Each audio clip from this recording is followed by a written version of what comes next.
Kaum muslimin rahimani wa rahimakumullah, pada kesempatan yang singkat ini saya mau mampir sebentar untuk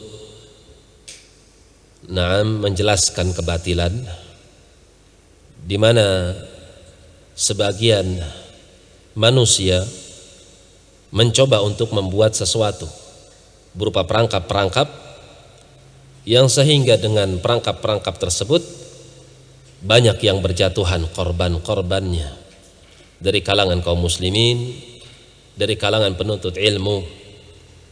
Yang ini tidak boleh dibiarkan. Ada seorang yang memiliki pemahaman yang sangat berbahaya, di mana dia membuat video dengan judul dalil-dalil adanya bid'ah hasanah, dan saya sudah mendengarnya. Dan saya tidak merekomendasi buat yang lain untuk mendengarnya, karena di dalam terdapat sambaran-sambaran api fitnah. Cukup kita akan bahas apakah benar ada bid'ah hasanah, dan kita akan lihat apakah pemahaman orang ini berjalan di atas jalan yang telah ditentukan oleh Allah dan Rasulnya. Apakah dia bersama ulama ahlus sunnah di dalam memahami akar daripada bid'ah. Kita akan lihat pola pikirnya.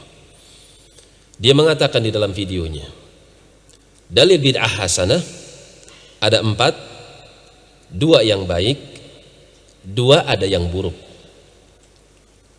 Dia katakan bid'ah hasanah itu ada 4 dalilnya, 2 yang baik dan 2 yang buruk.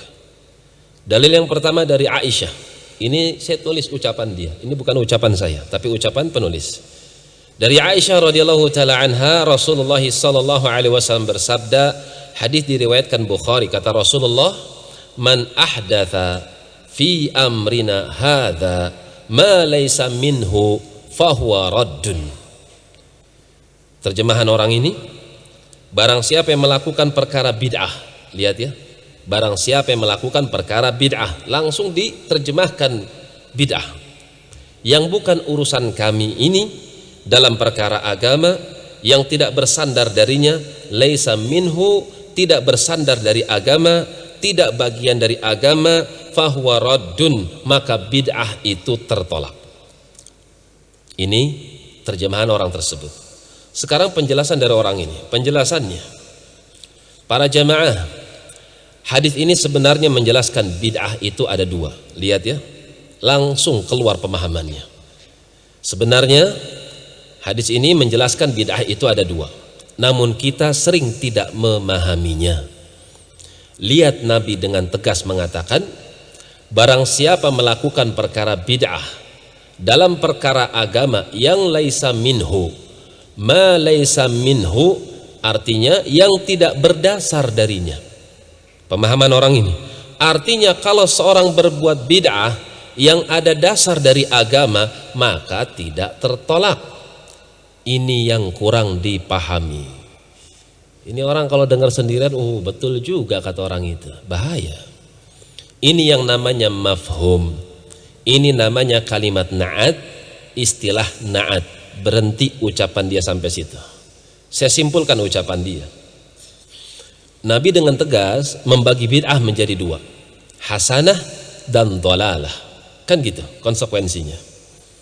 Yang kedua, orang yang berbuat bid'ah jika ada dasarnya dari agama, maka tidak tertolak. Kesimpulan yang saya simpulkan yang ketiga, hadis ini dipahami oleh si pembicara dengan bahasa mafhumnya, sementara tidak dipahami oleh orang banyak. Lihat ya, ini kesimpulan yang saya buat terhadap ucapan orang tersebut. Saya tanggapi ucapan orang tersebut. Ucapan dia, para jamaah, hadis ini sebenarnya menjelaskan bid'ah itu ada 2, namun kita tidak atau sering tidak memahaminya. Tanggapan saya yang pertama, man salafuka fi hadza.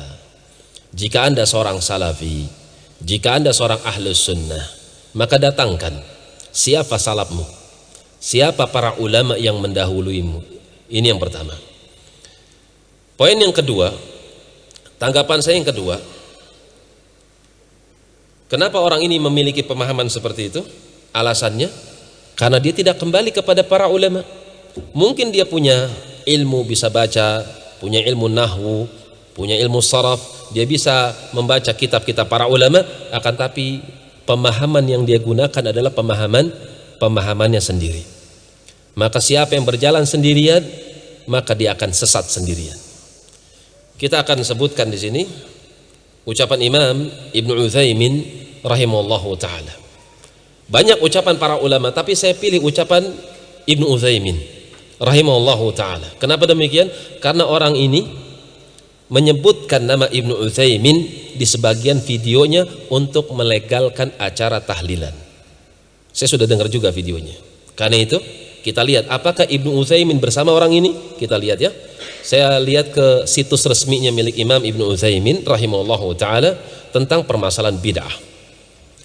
Kata Ibnu Utsaimin rahimahullahu taala, wal bid'atu la yumkin taqsimuha ila bid'atin hasanatin wa bid'atin sayyi'atin abadan. Ternyata orang ini tidak bersama Ibnu Utsaimin. Dia akan ikut Ibnu Utsaimin kalau Ibnu Utsaimin menguatkan pemahaman orang tersebut.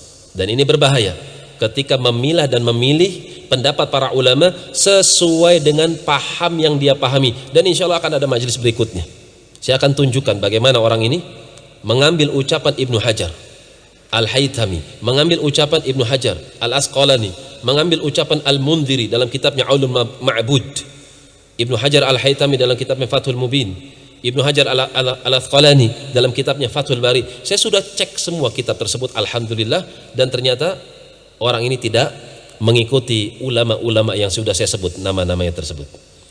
Kata Ibnu Utsaimin rahimahullahu taala, bid'ah itu enggak mungkin dibagi jadi ini bid'ah hasanah, ini bid'ah sayyi'ah, enggak mungkin. Kenapa?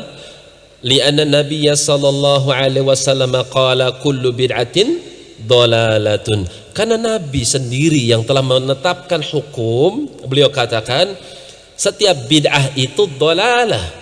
Setiap bid'ah itu menyesatkan. Nabi katakan kul, semuanya, al-ma'lum, dan sudah kita ketahui secara bersama.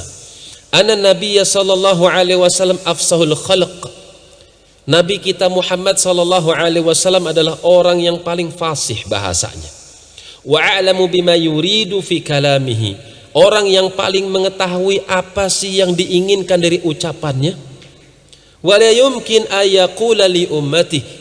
Sehingga enggak mungkin kalau beliau mengucapkan kalimat kullu bid'atin dhalalah kepada umatnya, wa huwa yuridu anna ba'dal bid'ah hasanun wa ba'daha dhalalatun abadan. Setelah beliau mengucapkan setiap bid'ah itu sesat, tapi ternyata maksud sesat itu enggak semuanya, tapi sebagiannya. Ini kan kalimat yang sebetulnya enggak dipahami. Katanya semua, tapi kok sebagian? Nabi Muhammad sallallahu alaihi wasallam adalah orang yang paling fasih. Karena itu kata Ibnu Utsaimin, enggak mungkin Nabi mengucapkan kalimat seperti itu. Kalau Nabi mengucapkan kalimat seperti itu, kana mulabbisan, berarti beliau membuat rancu ala nasi ghairi mubin lahum. Beliau membuat rancu suatu hukum ke tengah-tengah manusia. Kenapa? Karena enggak bisa dipahami. Maksud kullu bid'atin dhalalah, semua bid'ah itu sesat. Oh enggak sesat semua, artinya, maksudnya, tapi sebagian. Berarti enggak dipahami.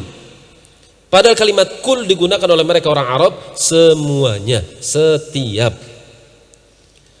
Waqad qala Allah Ta'ala li nabihi, padahal Nabi atau padahal Allah Subhanahu wa taala telah berfirman kepada nabinya, ya ayyuhar rasul balligh ma unzila ilaika min rabbik. Wahai Rasul, sampaikanlah risalah yang telah diwahyukan oleh Tuhanmu kepadamu. Wa ilam taf'al fama ballaghta, kalau kau tidak melakukannya berarti kau tidak amanat menyampaikan risalatahu, menyampaikan risalah. Wallahu ya'asimuka minan nas, sungguh Allah akan melindungi engkau dari kejahatan mereka manusia. Innallaha la yahdil qaumal kafirin, Allah tidak akan memberikan hidayah kepada mereka orang-orang yang kafir. Dan juga firman-Nya, fa in tawallaitum fa inna ma'ala rasulina al-balagul mubin. Kalau kalian berpaling hai kaum musyrikin dari perintah Rasul, maka ketahuilah fa inna ma'ala rasulina, tidak ada kewajiban atas Rasul utusan kami kecuali al-balagul mubin, menyampaikan dengan penyampaian yang mubin, yang gamblang, yang terang. Fala balagha ablagh min balaghi Rasulillah, kata Ibnu Utsaimin rahimahullah, sehingga tidak ada penyampaian yang paling mantap penyampaiannya daripada penyampaian Rasulullah sallallahu alaihi wasallam, sehingga tidak dikatakan bid'ah itu 3, bid'ah itu 4, bid'ah itu 5, tidak. Bid'ah itu 1. Kullu bid'atin dhalalah, setiap bid'ah itu sesat. Ini ucapan Ibnu Utsaimin rahimahullahu ta'ala. Berdasarkan uraian di atas, maka jelas nampak bahwasanya orang ini tidak bersama Ibnu Utsaimin rahimahullahu ta'ala. Adapun bantahan-bantahan berikutnya insyaallah akan menyusul pada kesempatan yang lain insyaallah ta'ala.